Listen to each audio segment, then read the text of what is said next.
Dear all, this is your fifth period for the week beginning the 21st of September.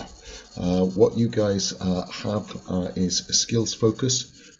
It's going to include an assessment and very, very importantly, in terms of what we're looking to continue to progress on is that skill of writing a 10-mark essay.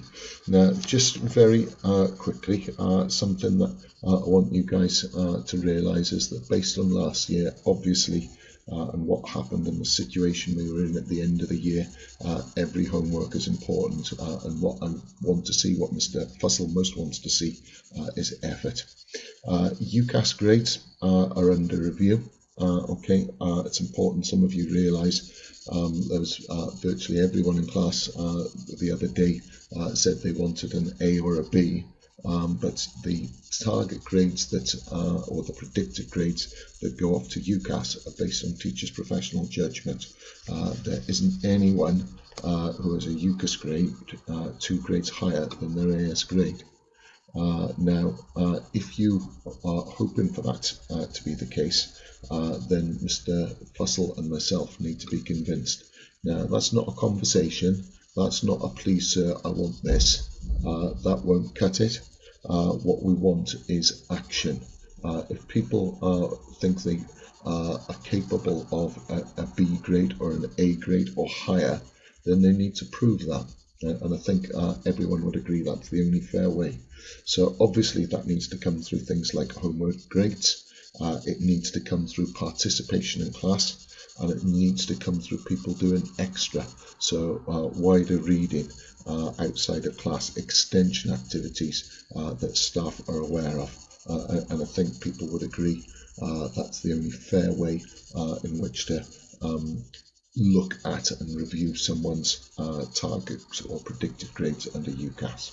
Okay, over to this skills focus and eventually the homework that we're going to be looking at. Now, just in terms of this, when you guys do get a 10-mark question on Unit 4, there will be 3 essays. You were shown this last summer, 3 1 micro, 1 macro, and 1 global economics. You'll have a choice of 1 essay from 2, and you will have to do a Part A 10-mark and a Part B 20-mark essay. Okay, you can see the title in front of you for this one, but most importantly, what I want you guys to consider is the skills. Now, I'm just going to highlight this little section here for you. In terms of Part A style 10-mark question technique, the marks that are actually awarded are only knowledge and analysis. 6 AO1 knowledge marks and 4 AO3 analysis marks. Now, knowing that means that you should be able to target those within your answer. You need to develop and show those skills. So, definitions,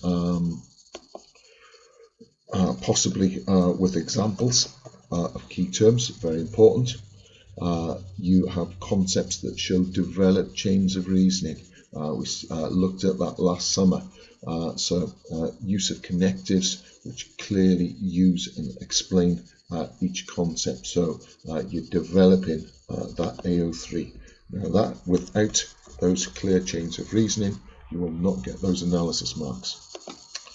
Also, in terms of diagrams, remember what we've said about diagrams. They're not pictures, they're analytical tools.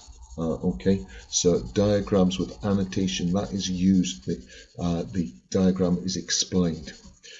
Also, the concepts that you comment on are supported by contextualized examples, so that will give you contextualized analysis.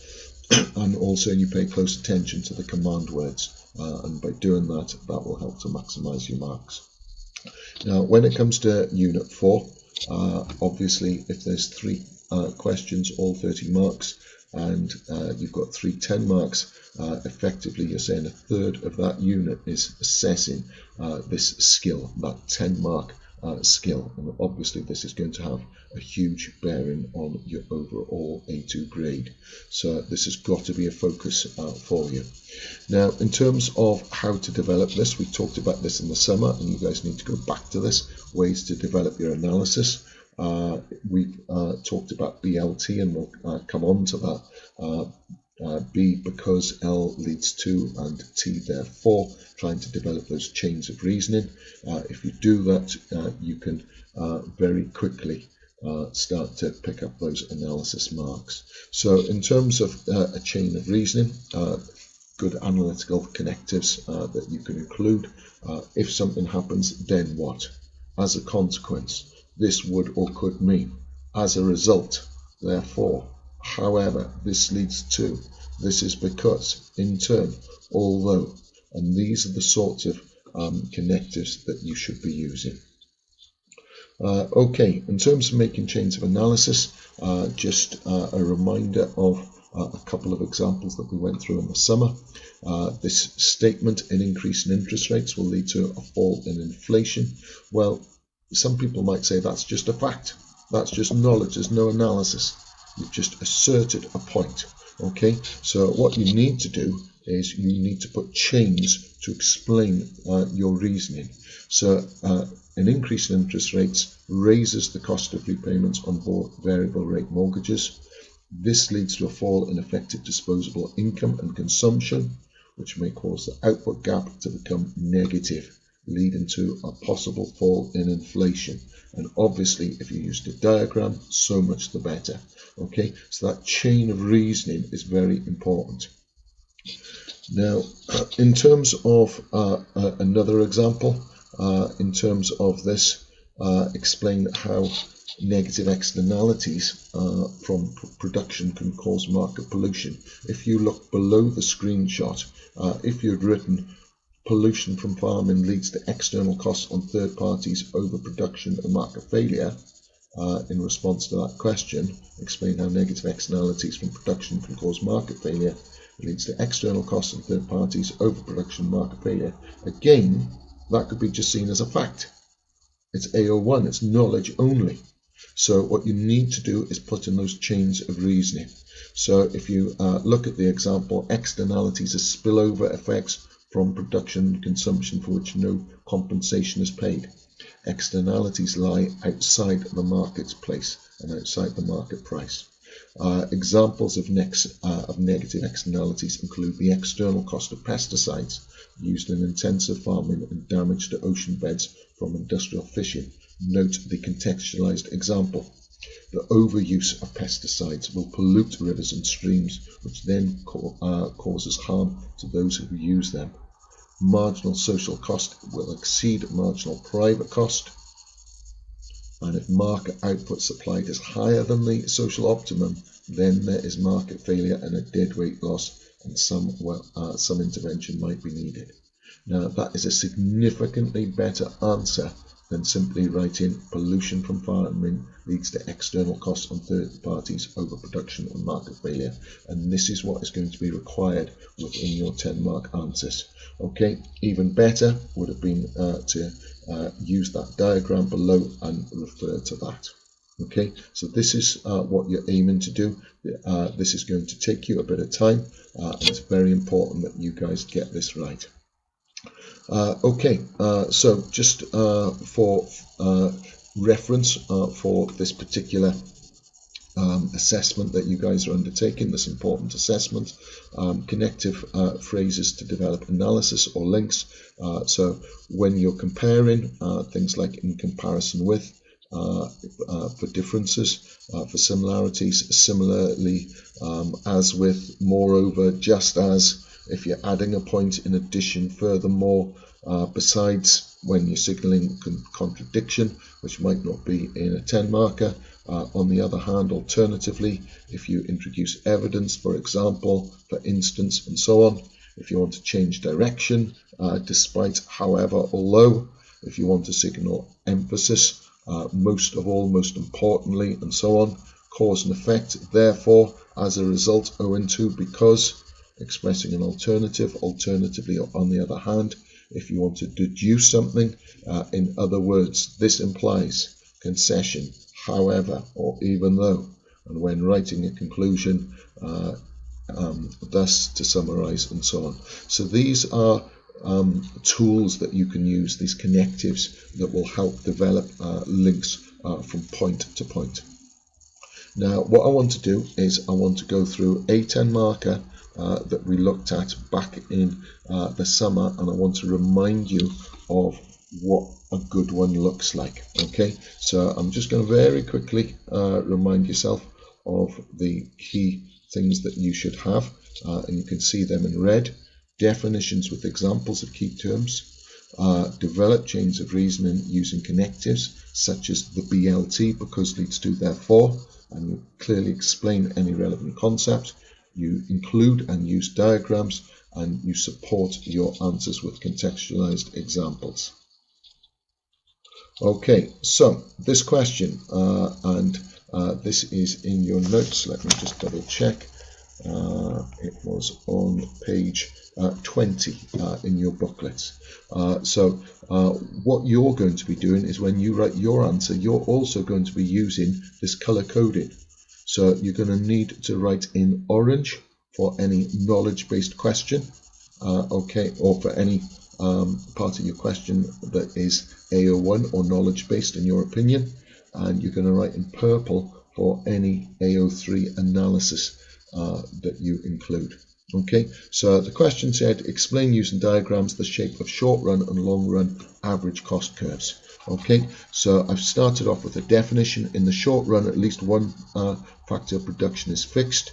I've given the example of a bakery where the size and premises and equipment such as oven are fixed, given that contextualized example straight away, and so output can only be increased through employing more of the variable factor, e.g. additional labour.